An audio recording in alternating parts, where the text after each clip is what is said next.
Bonjour à tous, bonjour François Bayrou. Bonjour. Merci d'être avec nous ce matin sur LCI. Vous êtes haut-commissaire au plan, vous êtes président du MoDem, et maire de Pau, qui est plutôt une terre de rugby, sauf erreur de ma part. Que de foot. Belle entrée en campagne, si je puis dire, de l'équipe de France hier quand même, non, face à l'Allemagne. Oui, en plus, il y a 2 buts refusés pour hors-jeu. C'était peut-être hors-jeu, mais c'était très beau. Donc, les deux étaient superbes. On est bien parti. Oui, j'espère. Ah. C'est très difficile de conduire une compétition en étant favori. Et donc, je pense à eux et je vois les obstacles sur leur route. Est-ce que c'est à cause d'ailleurs du calendrier de l'Euro que vous aviez souhaité que les élections régionales et départementales qui percutent cette compétition-là soient reportées à l'automne? Ça faisait partie aussi? Pas du tout. C'était pour une raison sanitaire, épidémiologique essentiellement.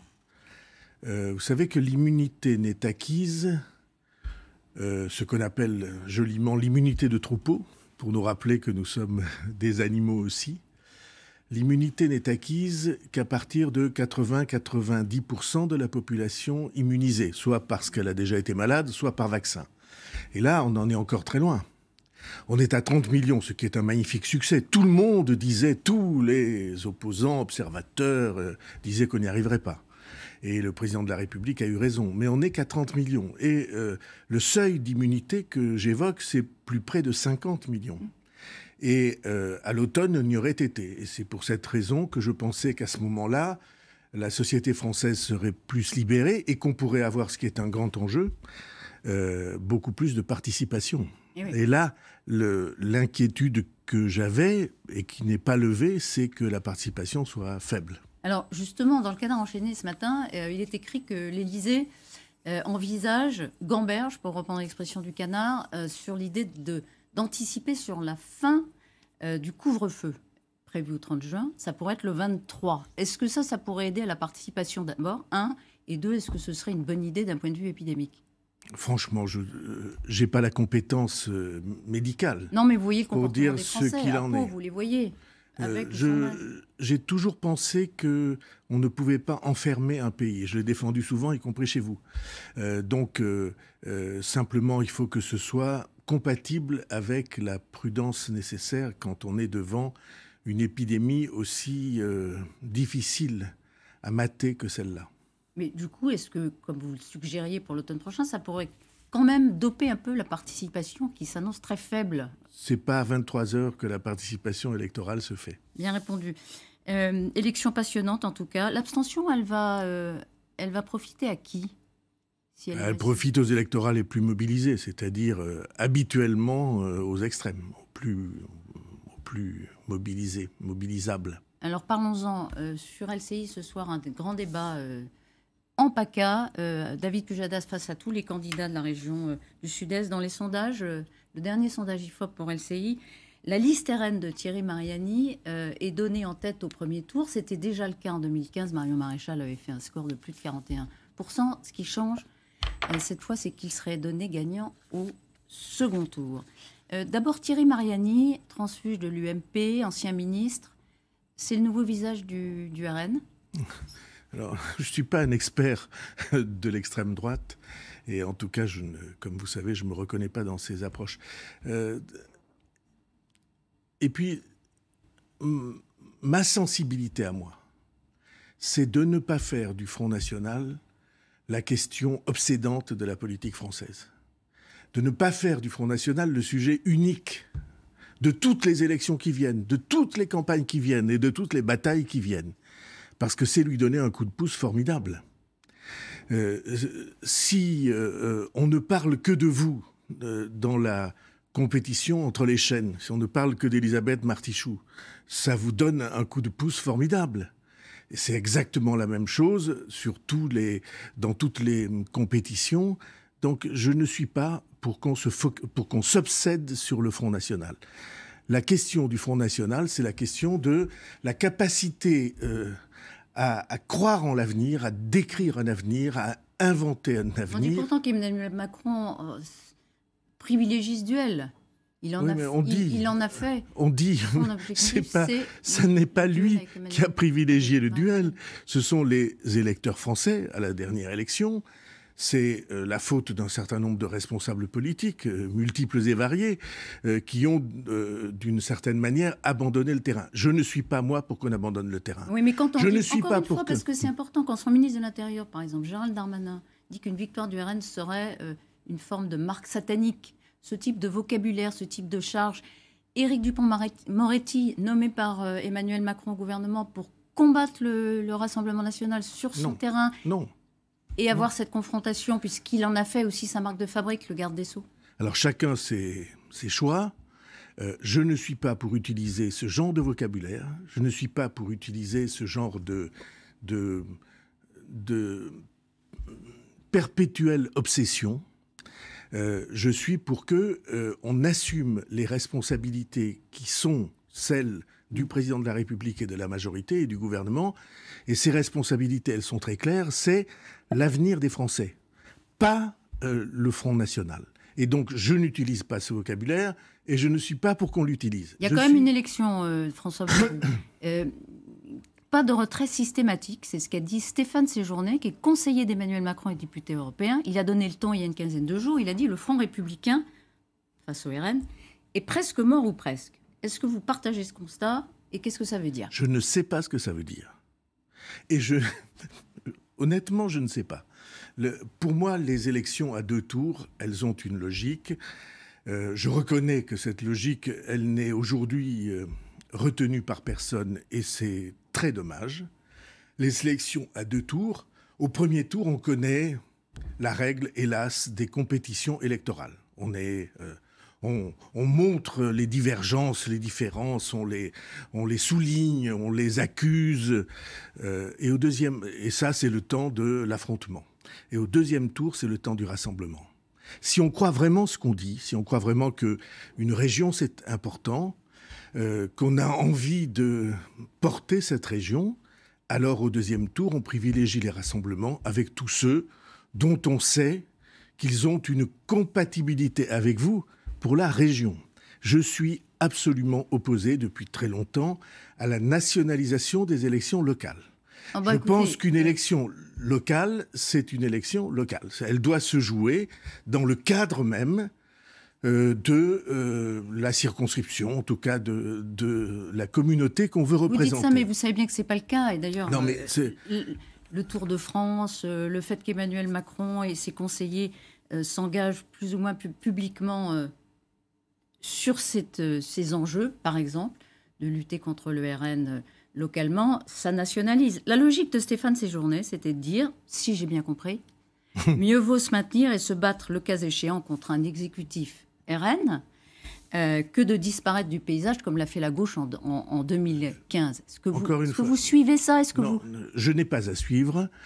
J'essaie d'exprimer ce que je crois être... Est-ce que vous trouvez que c'est clair? Non, c'est pas clair, mais ça n'est pas ma position. Ce sur quoi vous m'interrogez, c'est ma position. Ma position, elle est que après un premier tour qui est assez souvent un tour de crispation, au deuxième tour, on cherche ce qui rassemble. Donc il faut être très clair le soir du premier tour. Que pour la majorité, Emmanuel Macron, le gouvernement, il faut qu'au soir du premier tour, on sache quelles sont les ouvertures, qui tend la main, et on a 48 heures pour essayer de parler avec les uns et les autres et voir si on peut trouver des rassemblements qui feront des majorités pour une région. Je suis maire, comme vous l'avez rappelé gentiment, je suis maire d'une ville qui est la capitale d'une petite région au pied des Pyrénées. Les délibérations que je propose au conseil municipal, au conseil d'agglomération, sont adoptées. Allez, 95 ou 98% sont adoptés à l'unanimité. Et c'est le cas dans toutes les régions. Et on voudrait faire croire qu'il y a des citoyens qui sont des ennemis irréductibles les uns avec les autres.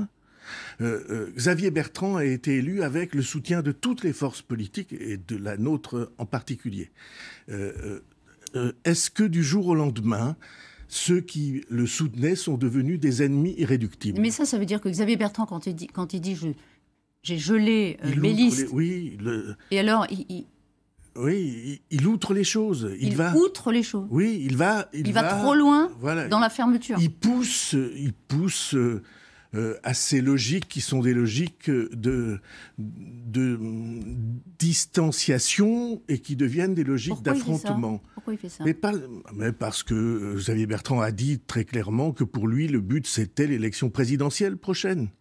Et qu'il plaçait cette élection régionale dans le cadre d'une élection présidentielle comme rampe de lancement. Ce qui n'est pas pour moi le but d'une élection régionale. L'élection régionale, c'est le destin des femmes, des hommes, des jeunes qui vivent dans cette région. Est-ce qu'on peut leur apporter quelque chose? Moi, je crois que oui. Et donc, je suis pour que autour de cette logique de projet, on fasse des rassemblements entre gens qui sont compatibles. J'ai une question simple, François Bayrou. Est-ce qu'Emmanuel Macron peut prendre le risque d'apparaître comme celui qui a favorisé le Rassemblement national?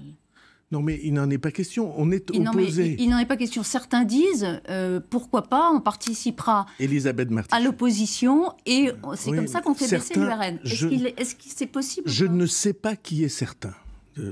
Certains, entre guillemets, je ne sais pas qui c'est. C'est un débat au sein de la majorité. Oui, mais enfin, c'est ce que vous dites. Moi, je ne sais pas. Je sais une chose, c'est que le président de la République, il est désigné comme ennemi unique par la formation politique d'extrême droite dont vous parlez. Ils disent l'ennemi absolu, c'est lui. Je ne sais pas si ces mots sont justes. Je dis que avoir l'idée qu'il choisirait de favoriser les gens qu'il considère comme l'ennemi absolu, ça ne me paraît pas logique. Quelles conséquences aurait la victoire d'une région par le RN, une ou plusieurs? Eh bien, ça serait un signe de plus d'une dérive. Ce sera un tremblement de terre ou une logique? J'utilise jamais des mots excessifs. Donc ce ne serait pas un tremblement de terre, ce serait la logique du potentiel électoral du RN depuis plusieurs années. Vous voyez bien, il y a des années que cette question se pose. Et cette question, elle se pose parce que la société française est en doute sur elle-même. Ouais. Et la responsabilité de ceux qui ont des fonctions ou des missions, c'est précisément de répondre à cette question de la confiance dans l'avenir. Ça n'a pas été fait depuis le début. 30 ans.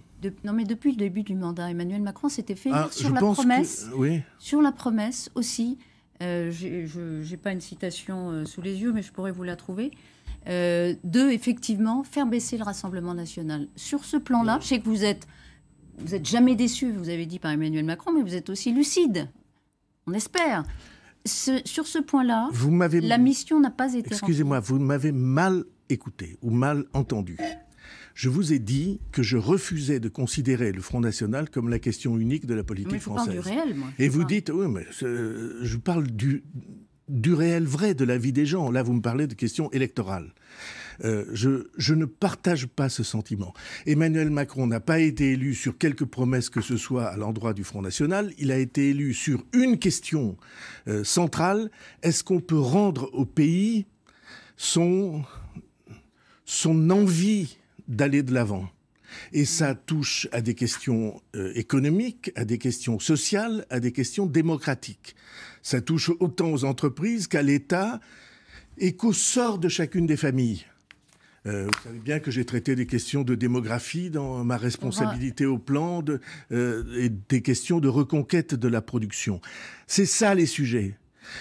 Passer son temps autour d'étiquettes politiques, je sais bien que c'est plus facile pour des journalistes, mais en tout cas pour moi, ça n'est pas le but. Parce que, je répète devant vous, que c'est aller à l'encontre de l'équilibre que nous cherchons.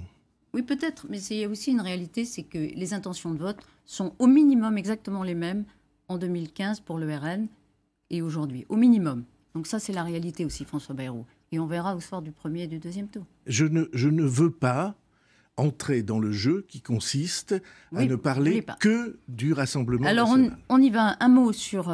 j'ai encore plusieurs questions à vous poser. La Cour des comptes publie son rapport, il a été rendu hier, sur la sortie de crise. Il conseille d'abord de poursuivre le quoi qu'il en coûte, au-delà de ce qui a été annoncé par le gouvernement, par exemple 6 mois de plus, un peu moins fort, mais 6 mois de plus pour le fonds de solidarité et le chômage partiel. D'accord, pas d'accord? C'est mon point de vue. C'est votre point de vue. Donc le gouvernement doit prolonger Et c'est le point de vue que j'ai défendu, vous vous en souvenez, il y a quelques mois, dans un rapport sur la crise du Covid et les finances publiques et la dette. Il renvoie les efforts à l'après-présidentiel. Vous avez dit la réforme des retraites, elle est inéluctable. Oui. Si j'ai bien compris, vous avez aussi sous-entendu que vous ne souhaitiez pas de décision avant l'élection présidentielle. C'est mon point de vue. Donc, vous dites à Emmanuel Macron... Donc je suis de l'avis de la Cour des comptes. Donc la Cour des comptes est d'accord avec vous et réciproquement. Donc pas de réforme concrète avant. C'est un débat qui sera tranché à la présidentielle. Voilà. C'est une question absolument centrale. C'est une réforme qu'on ne peut pas éluder, qu'on ne peut pas éviter et qu'on ne peut pas ignorer. Mais pas maintenant. Non. Ça doit être l'objet du débat de l'élection présidentielle. Les gouvernements précédents s'en étaient saisis, n'ont pas réussi à convaincre l'opinion. Et l'équilibre de la réforme, ni vous ni moi n'étions absolument certains de le comprendre. Donc on a maintenant besoin du débat qui vient pour comprendre ce qui va être nécessaire de faire. Et c'est là que se trouvera la légitimité des décisions à venir. Question. François Fillon proposait au conseil d'administration d'un groupe pétrolier appartenant à l'État russe. C'est le Premier ministre russe qui l'a proposé lui-même. Un commentaire ? Ancien Premier ministre, ancien candidat à la présidentielle. Vous savez ce que je pense. Donc l'idée que des responsables politiques, ou qui l'ont été, investis de la confiance des Français, apparaissent comme ainsi dépendants d'une puissance étrangère et, comment dirais-je,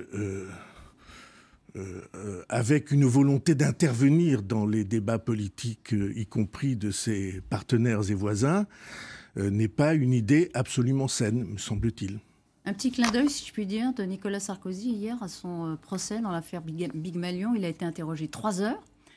Il a expliqué que sa campagne n'avait pas coûté la facture totale qui est annoncée par Big Malion. Et il a dit il n'y a que François Bayrou, à l'époque du grand meeting de Villepinte, qui avait épinglé le coût faramineux, en même temps que celui de François Hollande d'ailleurs. Vous vous rappelez de ça ?